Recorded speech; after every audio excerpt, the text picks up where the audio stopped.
Were you encouraged as of your last day in the office that U.S. policy towards the Ukraine was headed in the right direction? I was not. And why was that? Well, I was concerned about two things in particular. One was, again, the removal of our ambassador. And again, I will say for the record that the President has a perfect right to remove any ambassador at any time for any reason. But I was very concerned about the circumstances in which her reputation had been maligned repeatedly on television and in all kinds of exchanges. I felt that that was completely unnecessary. I wondered what that message was being sent. So there was that. And then on the second front, it was very clear at this point that there was, let's just say, a different channel in operation in relations to Ukraine, one that was domestic and political in nature, and that was very different from the channel or the loop, however you like it, that I and my colleagues were in, where we were focused on bilateral relations and US foreign policy toward Ukraine. And these two things had diverged at this point. I think you might recall in my deposition on October 14th that I said that very unfortunately I had a bit of a blow-up with Ambassador Sondland, and I had a couple of testy encounters with him.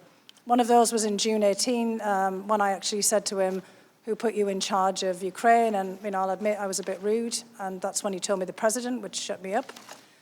And this other meeting, it was about 15, 20 minutes, exactly as he depicted it was. I was actually, to be honest, angry with him. And what I was angry about was that he wasn't coordinating with us. Now, I actually realized, having listened to his deposition, that he was absolutely right, that he wasn't coordinating with us because we weren't doing the same thing that he was doing. So I was upset with him that he wasn't fully telling us about all of the meetings that he was having. And he said to me, "But I'm briefing the President. I'm briefing Chief of Staff Mulvaney.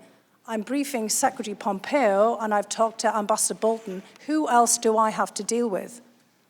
And the point is we have a robust interagency process that deals with Ukraine. It includes Mr. Holmes. It includes Ambassador Taylor as the chargé in Ukraine. It includes a whole load of other people. But it struck me yesterday when you put up on the screen Ambassador Sondland's emails and who was on these emails, and he said, "These are the people who need to know," that he was absolutely right, because he was being involved in a domestic political errand.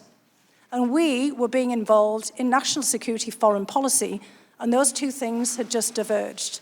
So he was correct, and I had not put my finger on that at the moment, but I was irritated with him and angry with him that he wasn't fully coordinating. And I did say to him, Ambassador Sondland, "Gordon, I think this is all going to blow up," and here we are.